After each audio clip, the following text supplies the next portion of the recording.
இப்ப இவரும் தமிழக மீனவர் தாக்கப்பட்டதுக்கு கடிதம் தானே எழுதியிருக்காரு. படத்துல வேணா ஒரே நாள்ல போனை போட்டு கச்சத்தீவு மீட்டெடுக்கலாம்.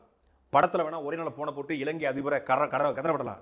சிஇஓ இந்த ஆபீஸ் சொல்லி எதிரிகளை பதறப்படலாம்.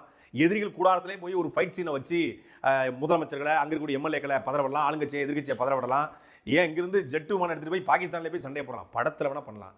ஆனா நிர்வாகத்துல ஆட்சி அதிகாரத்துல ஒரே நாள்ல 3 நாள்ல எதையும் பண்ணுவது சாத்தியம் இல்லை. அது எல்லாருக்கும் தெரியும். விஜய் அவர்கள் மீது கடுமையான விமர்சனங்கள் வைக்கக்கூடிய எல்லாருக்குமே தெரியும். இப்போதைக்கு முடிஞ்சது கடிதம் மட்டும் தான் எழுத முடியும். ஆனா ஏற்கனவே சார் எல்லாத்தையும் பேசி வச்சிருக்காரு.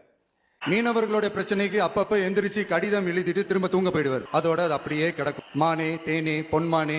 இலங்கை கடற்படையினரால் சிறைப்பிடிக்கப்பட்ட மீனவர்களை விடுவிக்க கோரி முதலமைச்சர் விஜய் கடிதம் எழுதியுள்ளார். கடிதமே நீ கடிதம் மட்டுமே எழுதுறீங்க, மானே தேனே பொன்மானே பேசுறீங்க அப்படின்னு அதைத்தான் அவங்க பண்ணாங்க. அதை எத்தனை நீங்களும் பண்றீங்க கேள்வி எழுந்திருக்குது. இன்னொரு 6 மாசம் கழிச்சும் விஜய் அவர்கள் கடிதம் எழுதினாரு அப்படின்னா அப்ப கேட்கலாம்,